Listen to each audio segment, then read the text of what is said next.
O ápice do indivíduo que é pacífico é o indivíduo que ama o inimigo. Amai os vossos inimigos, orai pelos que vos perseguem, caluniam, e bendizei os que vos maldizem. Isso é o ponto mais alto da paz. Alguém que chega a amar o inimigo, a bendizer quem o maldiz,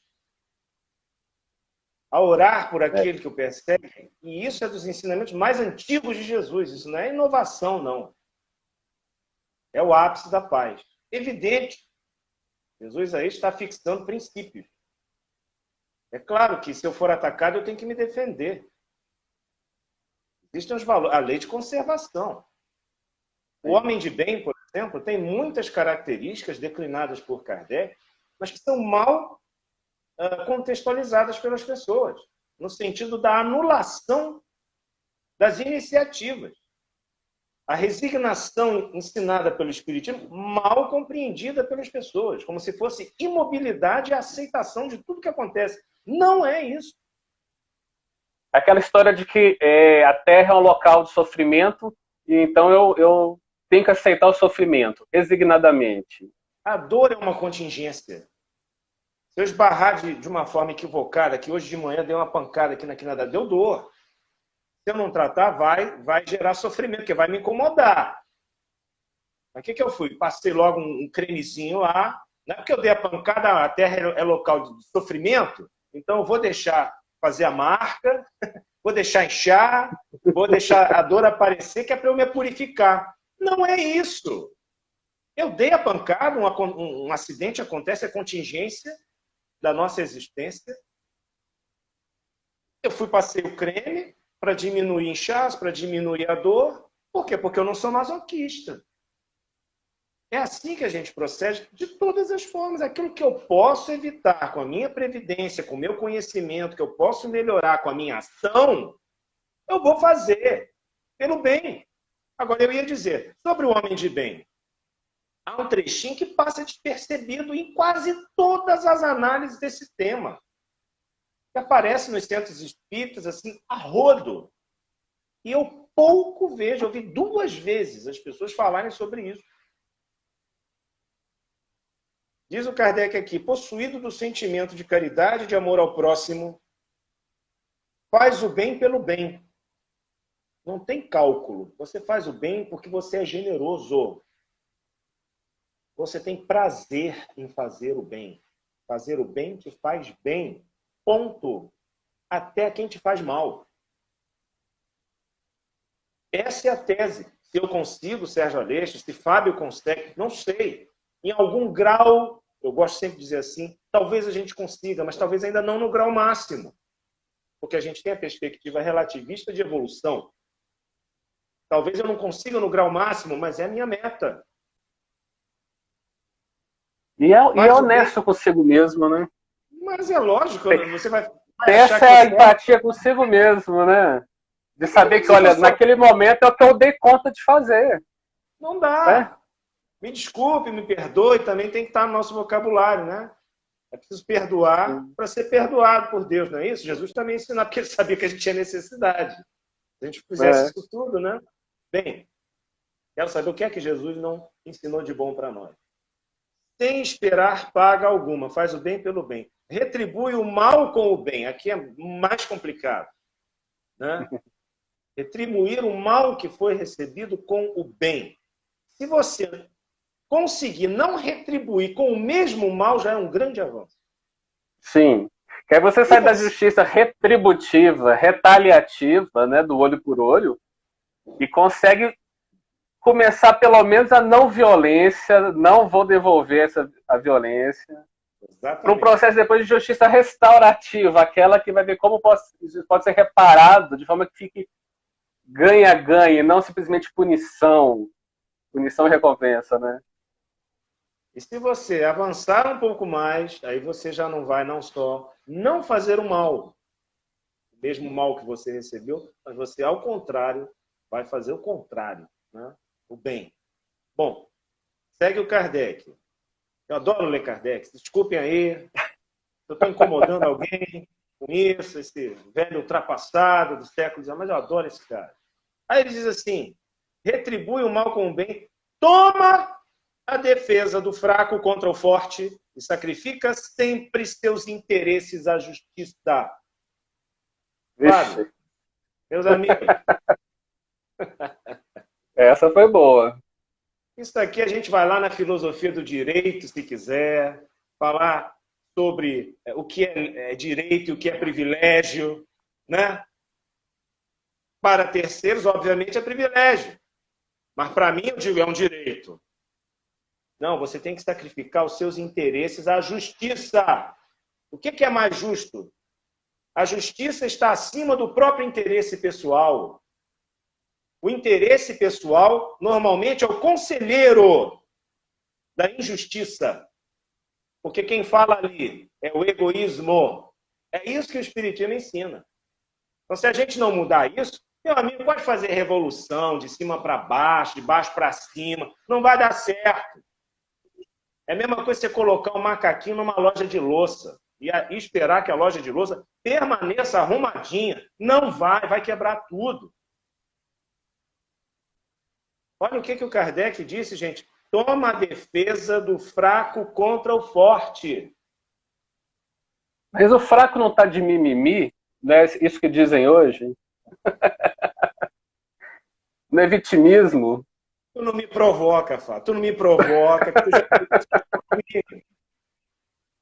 Sacrifica seus próprios interesses à justiça. Olha que movimento, gente. Vamos pensar nas consequências sociológicas, individuais e sociológicas disso aqui que o Kardec está dizendo, do homem de bem. É um trechinho pequenininho. Mas eu posso colocar isso aqui na frente de uma baita tese de doutorado, lá dentro da sociologia, para ver o que acontece. Isso vai dar em algum lugar na direita, no espectro político. Onde? Onde o sujeito vai dizer sempre que o que é direito porque é lei porque é direito. A palavra privilégio não existe para ele, porque a justiça está imbuída, infelizmente, de uma noção distorcida. Então, o que é a justiça que o Espiritismo vem dizer?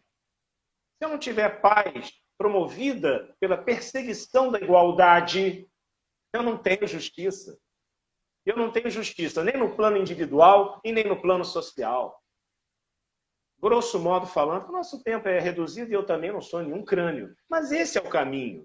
Por tudo que eu já li, esse é o caminho. Agora, se a gente permanece numa postura egoísta, trancada, fechada, não se revisa em nada, ainda quer se igualar ao inimigo,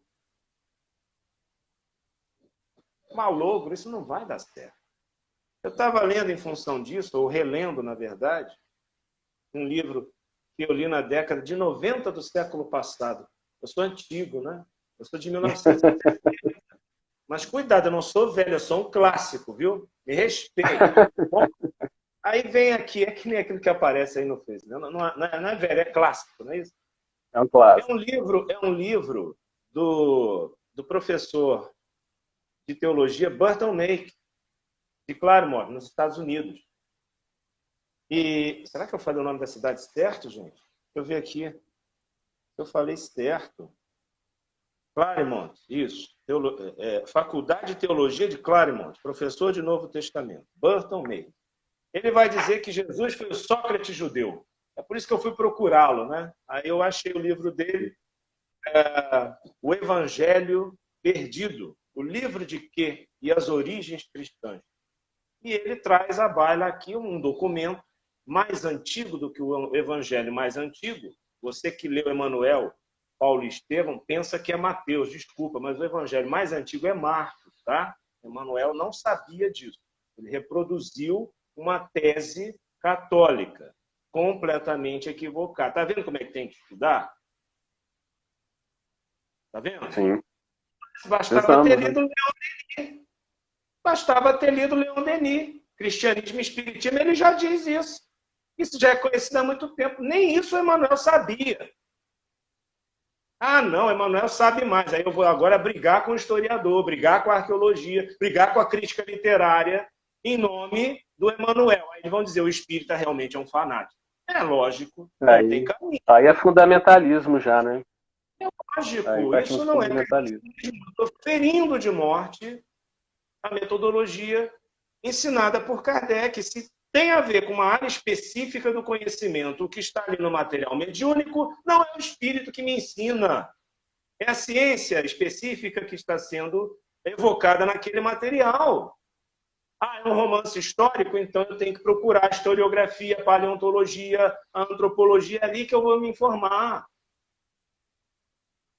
Bem, e aí ele coloca esse documento, mais antigo do que Marcos, e que foi consultado juntamente com Marcos para gerar Mateus e Lucas. E, em parte, também João. Os evangelhos, portanto, canônicos. Não estou nem falando dos extracanônicos, só dos canônicos. É o chamado livro de quê? Quelle, no alemão, que é fonte. Então, seria uma fonte, seria talvez a fonte mais antiga sobre os ensinamentos de Jesus.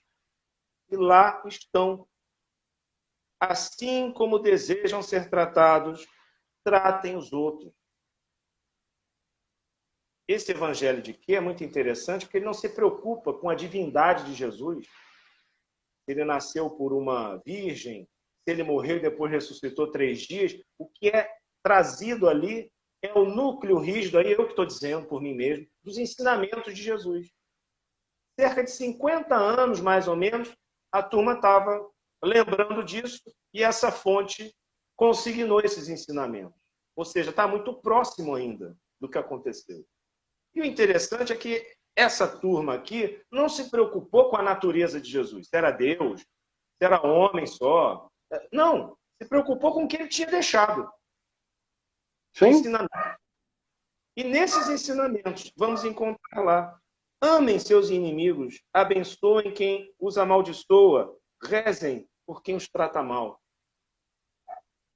Meu querido Fábio, meus queridos amigos, isso aqui é a paz. Não há paz sem perseguir essa meta principiológica aqui. Que é um ato revolucionário, né? Claro, aí é que está. Se há um Jesus verdadeiramente revolucionário, podemos aí dimensionar, sua revolução é esta. É ética. É a formação de uma nova sensibilidade. É um homem completamente novo, como chamou Paulo de Tarso numa metáfora sua. Se renova para o conhecimento daquele que o criou. E aquele que o criou, segundo João, eu sou muito bíblico, né? Eu comecei lá. É amor. Deus é amor, não é ódio, não. Não é vingança, não. Não é violência, não, gente. Tem que amar o inimigo, senão não entendeu o que o homem de Nazaré disse. Isso vem das fontes mais antigas. Eu estou citando aqui o livro Perdido de Quê? Que é a fonte mais antiga do que Marcos. Consultada com Marcos para gerar Mateus e Lucas. E parte de João. Eu queria ler um comentário aqui. À vontade. Que eu acho que é... Eu não sei falar o nome. Nádia Araújo, talvez. Como refletir sobre as manifestações de Minnesota? Ao se manifestarem contra a violência, o movimento negro está agindo em luta pela igualdade? É uma pergunta. Acho que ela quer essa reflexão sobre um tema a ação. super polêmico, né? Porque, obviamente, que nós não podemos confundir as reações do oprimido, né, com as agressões do opressor, como bem lembrava o nosso Paulo Freire. Sabe? Sim. Mas eu confesso que eu tenho muita dificuldade de tratar esse tema, porque eu acho bastante controverso. Eu sou, assim, muito, muito, muito simpático de Gandhi e da não violência. Eu acho que esse é o melhor caminho. Eu acho que ela é admissível do ponto de vista da defesa e nada mais. Muitos poderiam dizer isso é uma ingenuidade, isso... Mas eu gostaria de saber que controle as pessoas que pensam diferente têm sobre a violência, efetivamente, até mesmo suas próprias violências. Quando você diz para o violento parar, ele é robô? Ele para? O que a experiência histórica ensina? Você consegue parar uma onda de violência? Tem alguém que tem poder sobre isso? Quantas atrocidades são cometidas, poderiam ser evitadas? Ah, mas o sistema já comete. Atrocidade é essa. Você está justificando uma coisa por outra, um mal por outro. É assim que eu vejo, me desculpem se eu estiver errado. Eu não me considero dono da verdade, eu posso estar completamente equivocado, amanhã eu posso mudar de posição, não sei. Mas, a princípio, me parece que é complicado você utilizar esse caminho como uma resposta que vai ser libertadora. Sabe? Não, vamos sim, vamos quebrar, vamos matar, vamos barbarizar, vamos acabar com isso daí. E depois quem diz chega? É o Supondo, problema. porque isso não é factível. Eu estou falando isso teoricamente. Isso não é factível. Quem desarma os Estados Unidos? Quem desarma a China? Quem desarma a Rússia? Gente, a gente está diante de um... Outro dia eu estava lendo O Império do Capital, da doutora Helen Wood, da Universidade de Toronto. E ela é uma das grandes estudiosas do capitalismo atual. E ela diz o seguinte: nós não temos uma teorização sistemática do novo fenômeno da financiarização capitalista. Não adianta recorrer ao Lenin, não adianta recorrer à Rosa, aqui para quem é de esquerda. O capitalismo atual é uma coisa inteiramente nova. E nessa modalidade imperialista, financiarizada, comanda todos os setores das relações internacionais. Nós não temos uma teorização sistêmica disso. Então, quem diz, aparece com soluções aí, mentira! Isso é um desafio. É uma realidade de desafio. Nós vamos ter que aprender para resolver, se é que vamos conseguir. E eu não sou daqueles que acham que vai ser tão cedo. A gente tem que aprender com muita coisa ainda. Né? Então, eu queria comentar... É complicado. Eu não me aventuro a defender nenhum tipo de violência ou justificá-la. Muito embora eu tenha estabelecido aqui esse padrão. Claro, se é a reação do oprimido, eu não posso confundi-la com a agressão do opressor. Eu sei disso. Sim. O meu temor, né, pela cultura da paz, como é que você para? Como é que você faz a diferença? Sabe? Onde é que, de fato, a violência está sendo legítima? Não me parece isso que Jesus instruiu. Ele pede para eu amar o inimigo. Sabe, eu acho, é a minha percepção, eu não sou dono da verdade, gente, por favor. Leio tudo, converso. Mas se a gente não for mais inteligente do que isso, eu acho que acabou. Acabou. Não tem o que fazer. Sabe? Eu queria comentar sobre essa pergunta, esse fato, que Marshall Rosenberg, né, que iniciou, né, processou aí a comunicação não violenta, estruturou ela, e fez isso durante a onda dos direitos civis lá, Martin Luther King. Ele foi chamado para atuar nas escolas, porque os alunos negros tinham que entrar com escolta policial, senão não entravam. Então ele teve muita experiência prática nessa questão racial, inclusive, mas os conflitos em geral. Então, o que ele nos diz? Que a gente tem que pelo menos compreender essa violência como ele diz assim, uma expressão trágica das necessidades não atendidas. Então, quando uma população negra não é atendida nas suas necessidades de direito, de respeito, de dignidade, de proteção, de habitação, necessidades de uma vida econômica digna, enfim, quando eles são tratados daquela forma, e eles dizem que chega, basta, pare, e não são ouvidos, quando eles falam de forma não violenta, eles não são escutados, seja pelo governo, pela estrutura, pela força policial, então eles partem para a violência como uma expressão trágica de quem está pedindo, chega, basta, nos tratem como vocês tratam todos os outros, porque merecemos a mesma dignidade. Então a gente deve compreender isso. Isso não significa que a gente assina embaixo o ato violento, mas compreende ele como uma expressão trágica de um grito de nós merecemos viver e ser respeitados da mesma forma, né? Para que não aconteça mais. Isso, era simples. Basta que eles sejam escutados e promovam as mudanças, né, estruturais, porque a abordagem policial, ela é racista. Ela é completamente racista. O protocolo é racista. Pela aparência, pela cor da pele, você aborda de um jeito diferente, um preto e um branco. Eu por aí nunca fui vai. parado pela polícia aqui no Rio de Janeiro. Nunca. Nunca. Eu ando de camiseta, ando de chinelo. Nunca nenhum policial me parou. Eu fui parado uma vez, perto de comunidade, mas não foi a polícia que me parou, não, porque eu era, na verdade, ali, tinha o perfil do consumidor potencial. Me pararam para outra coisa, né? Não, tô legal, valeu. O racismo é evidente. O policial negro para, de preferência, o negro.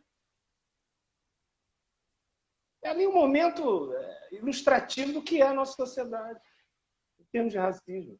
Mas eu não tenho esse lugar de fala, né? Olha para mim, né? Deixa quem tem o lugar da fala falar, né? Não é que eu não possa, mas é preferível que eles falem, né? Então, assim, eu quero fixar aqui na nossa cultura da paz os ensinamentos de Jesus. E voltando ao Evangelho de quê?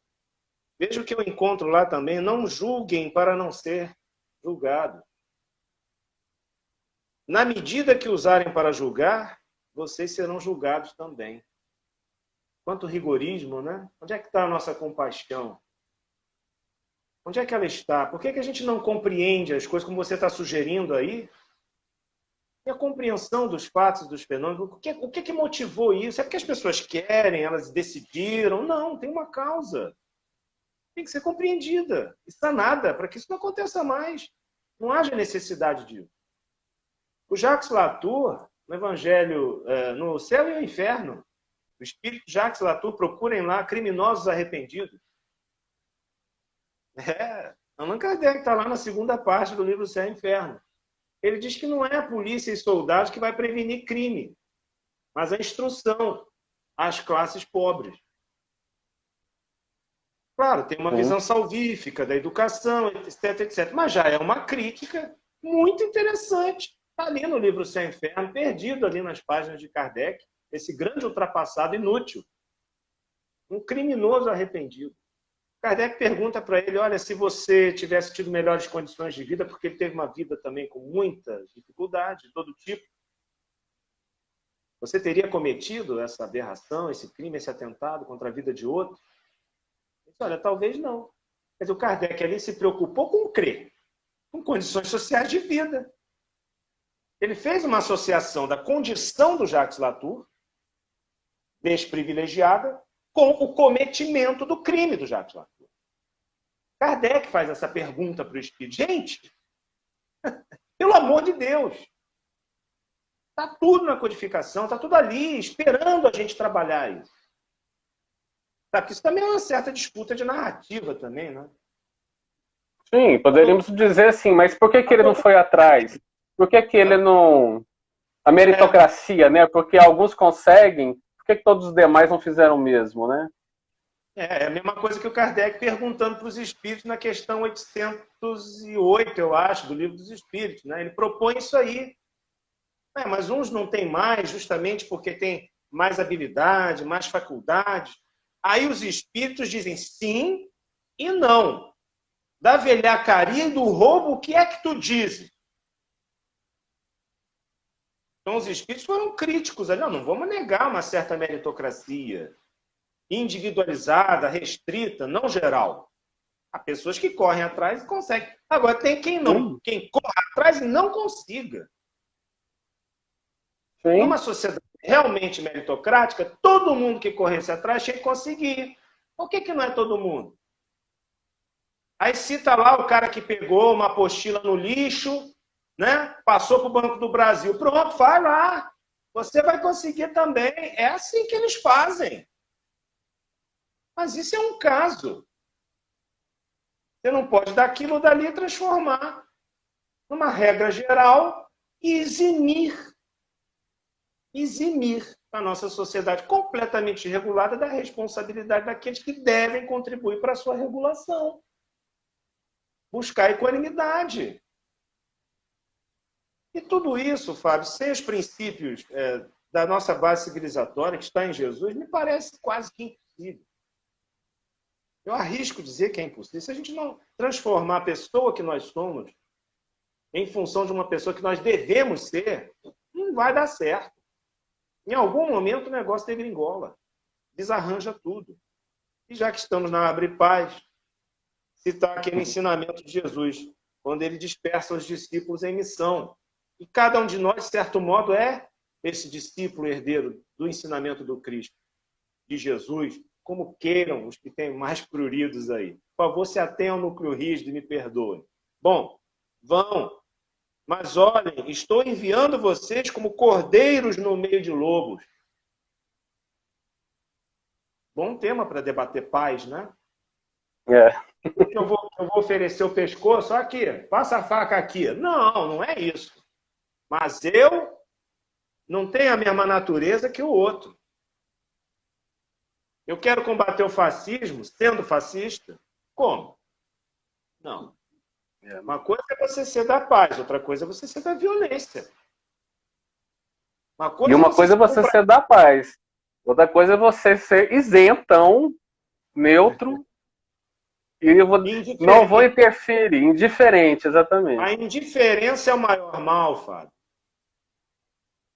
Segue Jesus. Não levem dinheiro, nem bolsa, nem sandálias, e não falem com ninguém pelo caminho. Em cada casa em que vocês entrarem, digam que a paz esteja nesta casa.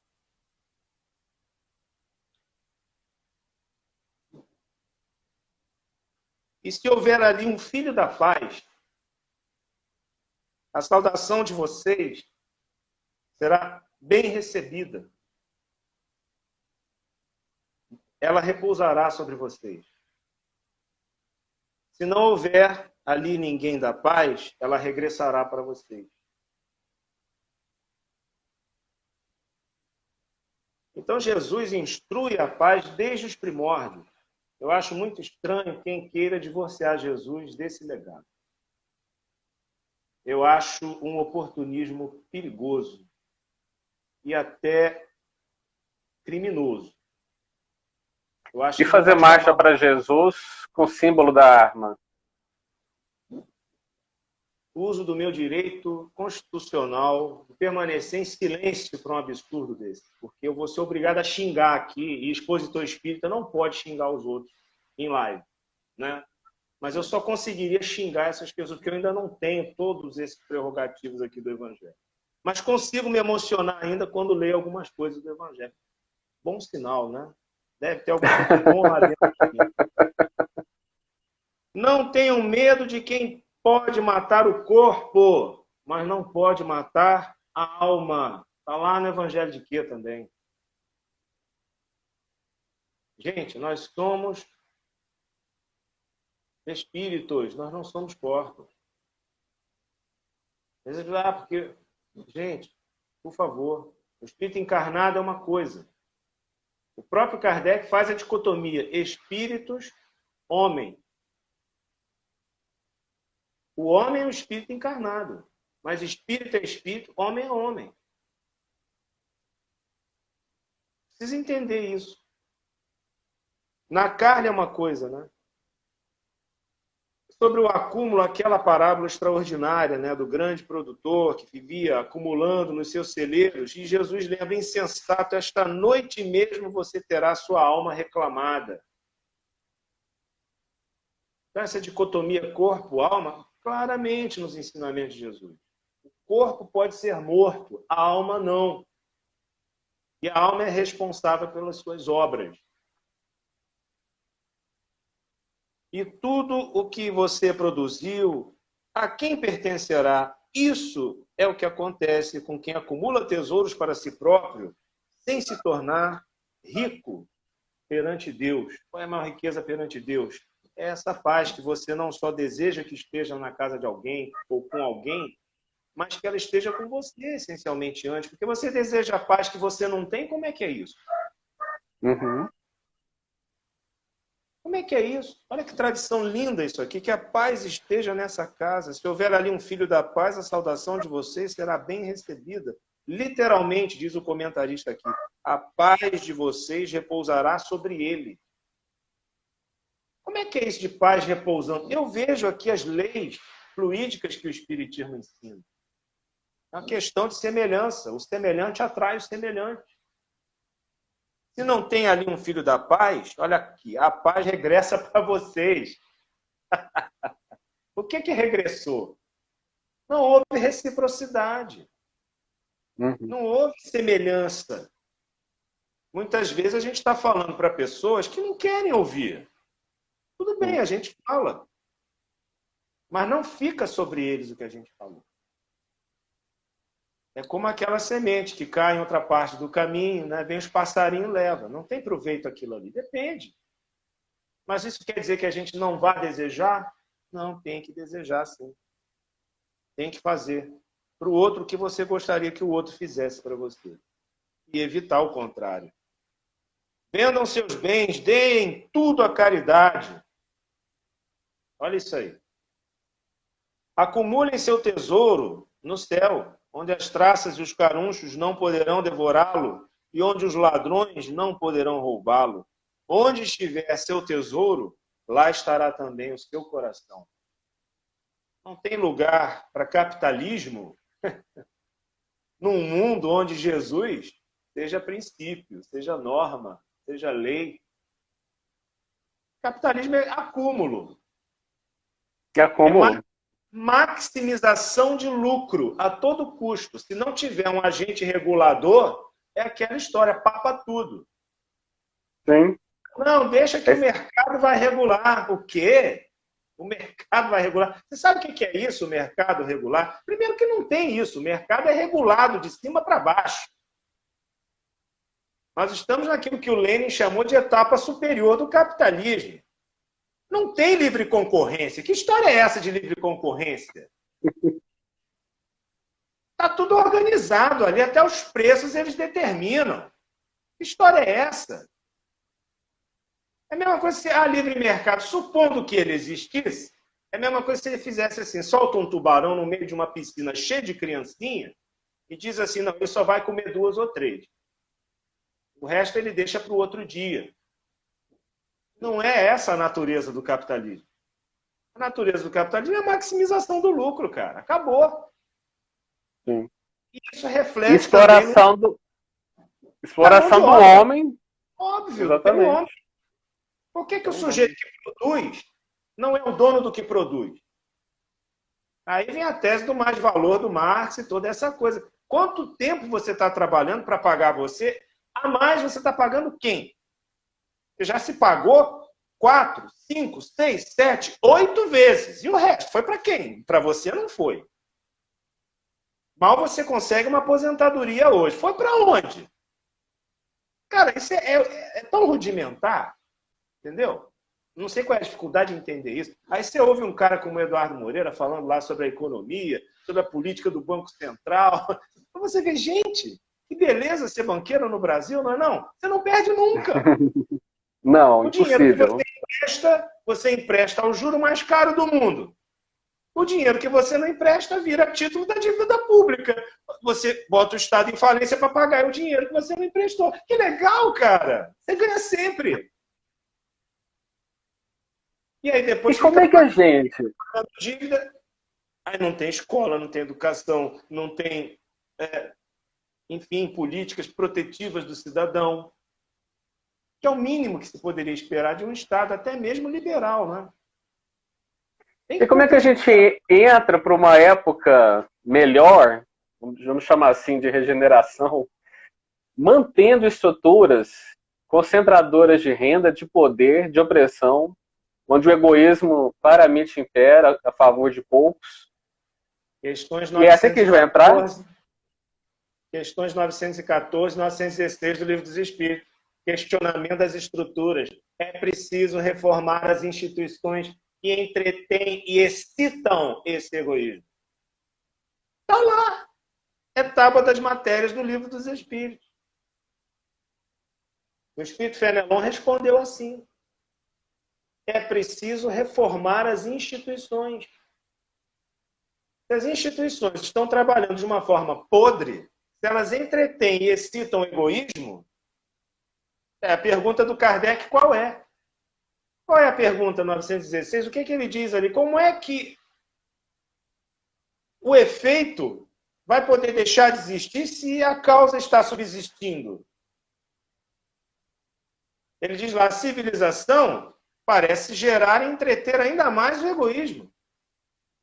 Como é que a civilização, então, vai poder curar o egoísmo? Boa pergunta, né?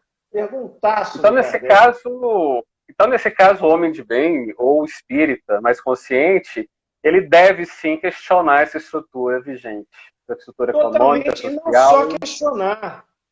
E não só questionar, tem que se colocar contra ela de todas as formas. Não Abrindo mão adianta do meu só próprio pensar. privilégio. Se você é homem de bem, então você tem que abrir mão do seu interesse pessoal pela justiça. Então, olha só, se é melhor eu sacrificar os meus ativos, abrir mão dos meus ativos para uma sociedade mais equânime, que seja. Vai ser para mim também. O que me interessa eu ter tantos ativos num banco para viver num mundo onde eu, por exemplo, não posso nem usufruir dos meus bens, sem ter medo de ser assaltado? Exemplo, não estou falando porque eu não tenho nada, estou aqui com uma camiseta bem, eu sou bem básico em tudo. Daqui a pouco não tem dinheiro nem para pagar o Wi-Fi da live. Mas assim, não é interessante. Não é interessante, é uma questão de inteligência. Então tem que combater a desigualdade. A desigualdade é que gera corrupção, não o contrário. Está provado por A mais B, pelos estudos sociológicos, econômicos, políticos mais sérios. O resto é tudo blá blá blá do Instituto Mises. É tudo mentira, é tudo fake news. Onde você tem menor desigualdade, tem menor corrupção. São os dados empíricos. Mas E menor violência. E menor violência, lógico, não tem pressão social. Uhum. Agora tem sempre. Eu tive em Portugal há pouco tempo, final do ano passado. E há um governo mais preocupado, não é perfeito em tudo não, viu? Mas há um governo mais preocupado com o social e tal. Prefere pagar um certo subsídio para quem está desempregado há muito tempo, do que deixar essa pessoa à mercê de todo tipo de má influência. Ora, é óbvio, é mais interessante. E parece que isso aconteceu na Espanha agora, né? Na Espanha parece que agora também. na Espanha. A Espanha está guinando a esquerda, não tem jeito. Você tem que gerar um estado de bem-estar que é melhor para todo mundo. Isso é feito nos países nórdicos, não é isso? Vê lá como é que é feita a situação. Não é interessante você ter alguém na sociedade que não coma, não more, não tem acesso aos bens mínimos de consumo para ter direito à sua humanização mínima. Isso é interessante ter alguém assim na sociedade? Não é. Paga, então, para ele não ser. É lógico. Mas o problema é que isso aí é feito nesses países com aquilo que deixa de fazer aqui no nosso e em outro. Né? Não tem almoço de graça. Então tem que mudar o sistema todo para poder dar para todo mundo. E daria. Nós temos ciência, nós temos tecnologia, o que nós não temos é consciência. Uma consciência real, não é só a consciência de quem se integra de alguma coisa. Isso aí até mais ou menos tem. Sabemos o que é nocivo, o que não devia permanecer, mas aí dizemos, somos impotentes, não podemos nada. Como não podemos? Nós somos 70% hoje contra isso que está aí, sendo intimidados por 30% no máximo. Como é que não pode? Pode. É só se encrespar, sei lá, vamos catar como é que pode. Mas a gente fica muito parado, fica muito com medo, fica esperando. Não precisa violência nenhuma, não. Organizações coletivas, uma greve geral bem feita para a produção toda, para ver se eles não escutam. E tem gente que ainda me chama de morno, porque eu sou petista, porque eu faço propaganda do Lula. Gente, pelo amor de Deus. Quer dizer, para não ser morno, eu tenho que pegar num fuzil e fazer aqui uma live no Abre Paz com um fuzil nas costas? Aí eu não sou morno? Pô, vai pro WhatsApp. Está sendo considerado morno. Vai lá para a microfísica do ego, dessas discussões inúteis. Não tem sentido nenhum. O Hidário perguntou aí se é... Falta unidade, a gente não é unido, a gente está todo mundo separado, cada um pensando no seu umbigo. É por isso que não dá certo. Não vai dar certo com um grupo que resolve fazer uma loucura qualquer, gente. Por favor. Sim. E o Hidário perguntou aí se é pecado ser rico. Não é pecado ser rico. O problema é você ser rico e não ter responsabilidade social. O problema é você ser rico com base na exploração e não na produção. O problema é você ser rico e não diminuir a sua margem de lucro para distribuir entre aqueles que produziram a sua riqueza um pouco disso aí, por exemplo. Por que você tem que comprar um pier novo, tem que reformar o pier, tem que comprar lancha, tem que não sei o quê? Para que você quer isso? Divide com quem produziu com você. Seja o bom burguês, como dizia lá o Cazuza, mas também existe o bom burguês. Né? Seja, tenta ser, mas não é, cara. Os caras não querem saber, não. É deles, porque é dele, porque ele é o dono, porque se não fosse ele, não. Quem produz, quem gera é o empregado, está mais do que provado aí. As pessoas é que geram riqueza, acabou. Acabou. Esse negócio de ser dono é apenas um privilégio. Eu sou favorável à extinção da propriedade privada dos meios de produção. Sou socialista nesse sentido aí mesmo. Agora, eu prefiro que isso aconteça por uma decisão pactuada da sociedade. Veja, da propriedade privada, gente, dos meios de produção, tá? Não é dos bens de consumo. Ninguém vai querer tomar tua casa, não, cara. O cara vai tomar minha casa, vai tomar meu carro, vai tomar... Não sabe de nada, cara. Deu uma travada, mas eu entendi. Você falou que propriedade privada é dos meios de produção, não da sua casa, né? Não dos bens de consumo, cara. Ninguém vai na tua casa tomar o que quer. O socialismo não quer isso. Agora, aquilo que é produzido, que seja equanimemente para a sociedade. O capitalismo, de alguma maneira, se planifica. Cadê o livre mercado? Só que ele se planifica para manter conglomerados. Ele não se planifica para o bem da sociedade, que ele continua explorando. Mas para fazer um cartão é ótimo. Aí serve. Para ficar concentrando em meia dúzia, né? O produto. Para combinar uma licitação, né, fraudulenta. Né? Show de bola. Aí a gente fala de economia planificada, parece estar falando de um bicho-papão. Está aí, está planificado aí. Ou você acredita em livre mercado? Só que está planificado para meia dúzia. Manter o seu poder. E isso é cultura de paz. A partir do momento que você tem essa ideia de distribuir a riqueza, diminuir a margem de lucro, tudo isso, você promove uma cultura de paz. E isso é mais do que qualquer outro discurso, porque isso é na prática. E os resultados vão ser visíveis. Diminuição de violência. Não é favor. Exato. O cara não tem que fazer isso porque é bonzinho. Isso é justiça. Isso é justiça. Agora, realmente, eu não acho que, do jeito que a coisa funciona, isso vá se dar. Não dá. Porque aí realmente vai vencer o instinto da maximização do lucro a todo custo e tem que mudar o sistema. Né? Mas eu não sou afeito a teses revolucionárias para isso. Eu acho que socialismo com democracia e democracia com socialismo. Isso. Deixa eu ver se tem alguma pergunta no nosso tempo. Tá? O nosso tempo está quase chegando lá. E... 1h40 que eu estou aqui. Vocês são muito pacientes, viu? Então, deixa eu ver. Bom, se alguém tiver alguma pergunta, manda aí, porque para mim às vezes é um pouco difícil voltar lá atrás. Aí é só mandar aí agora que eu vejo. E às vezes eu tenho a impressão, Sérgio, que a cultura brasileira é aquela cultura de que alguma coisa há de cair do céu para resolver nossos problemas. Yeah. O espiritismo, eu sei que ele contribui, eu não sei se ele é o único, porque o espiritismo não é a cultura predominante, né? Hegemônica. Percentualmente somos muito poucos. Mas ele sim contribui também com essa ideia de que algum dia nós haveremos de cumprir um papel, inclusive mundial, né? De pátria do evangelho, coração do mundo, celeiro da humanidade, e parece que então a gente não tem que discutir nada disso. Vamos só rezar, fazer o culto no lar, frequentar o nosso centro, que tudo vai dar certo. Não sei como, né? Sem o diálogo, sem a proposição, sem olhar para todos, para incluir todo mundo, né?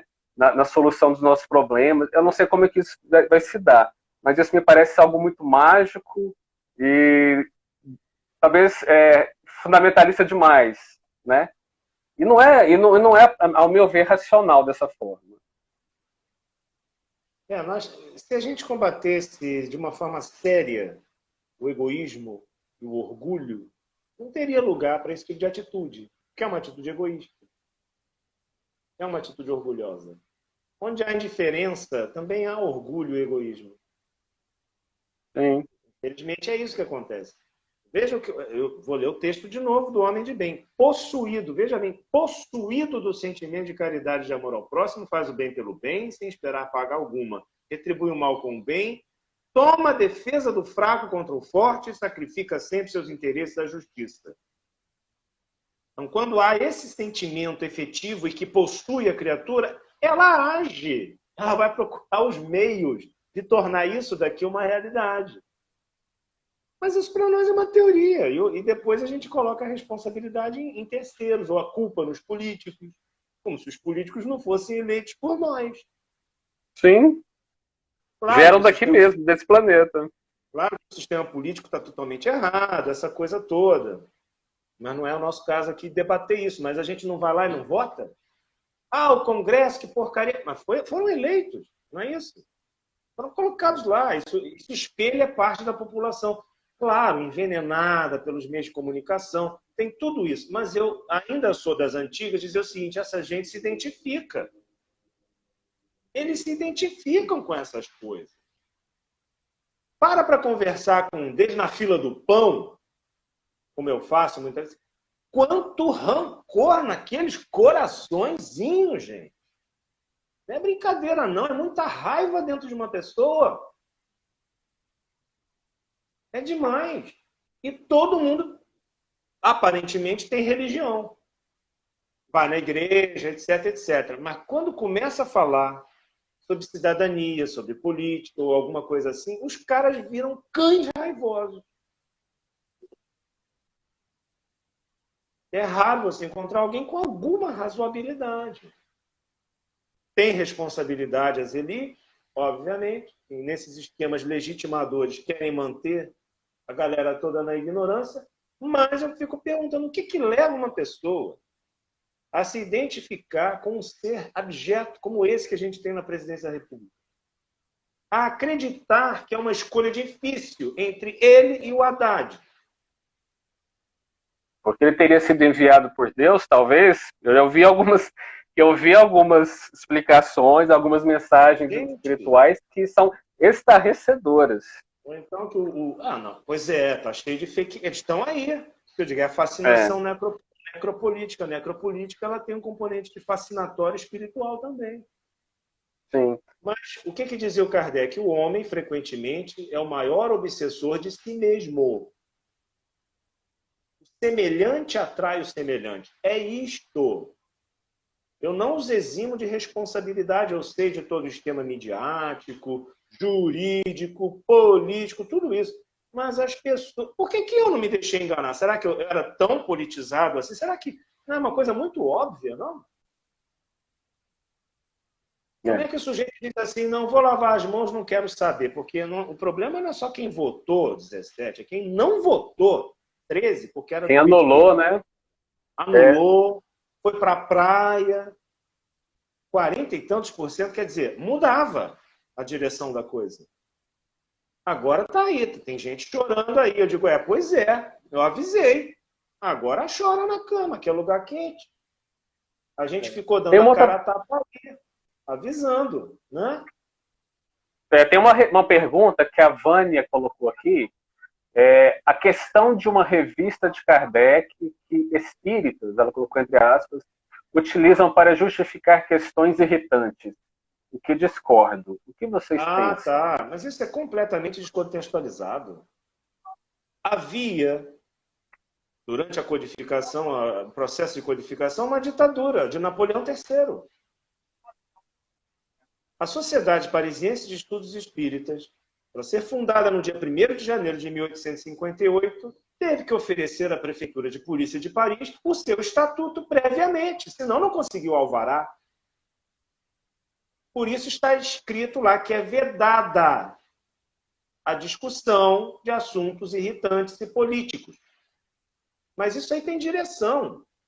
está direcionado para a prefeitura de polícia de Napoleão III, está dizendo assim, olha, pode dar o alvará, que aqui não tem discussão sobre política, sobre regime, deixa a gente trabalhar aqui em paz. Por quê? Doutrinariamente falando, os assuntos, entre aspas, irritantes, estão no livro dos Espíritos, caramba! Sim. Por que não é irritante? Tanto é irritante que eles vivem citando o que supostamente lhes interessa, como a questão 811. Não, esses são invejosos, rancorosos, nunca será possível a igualdade absoluta das riquezas. Vivem citando isso. O assunto é irritante para eles, né? Mas eles nem sabem do que se está falando ali. Citam isso contra Marx. Marx nunca defendeu o comunismo como igualdade absoluta de riqueza. Não existe. Sim. Aliás, ele criticou esse comunismo que ataca o individualismo, que aniquila a personalidade, como um comunismo rude. Está lá nos escritos, manuscritos econômicos filosóficos dele. Está na ideologia alemã também. Eu cito num ensaio meu, Espiritismo e Comunismo. Antes, 20 anos de Erasto, por exemplo, ou 15 antes do Livro dos Espíritos, o Marx já era contra isso. A aniquilação do indivíduo por um suposto comunismo. Eles vivem dizendo aí. Quer dizer, ignorância. Ignorância pura. Não é o que o Espiritismo diz, não é o que o Marx diz. Estão de acordo os dois nisso daí. Só eles é que não sabem. Então, esses assuntos irritantes, no caso, isso vem do Estatuto da Sociedade Parisiense de Estudos Espíritas. Está no Livro dos Médios, inclusive. É capítulo final, um dos capítulos finais, Kardec reproduz ali. E é bom lembrar que as reuniões eram mediúnicas por excelência também. Não eram reuniões como as nossas habituais hoje, reuniões públicas. Então, era preciso dizer às autoridades o que aquela reunião fechada ia debater. E eles tinham que ter claro para eles que não tinha nada a ver com política. Então, aquilo é feito sob encomenda, meus amigos. Vocês não sabem nada, vocês têm que estudar. Usar daquilo para tentar vedar aos espíritas progressistas que discutam política é prova de ignorância. No mínimo. No mínimo. Porque a tábua de matérias no Livro dos Espíritos tem assunto político, tem assunto econômico. Como é que está vedada a discussão? Então, Kardec que não perguntasse para os espíritos.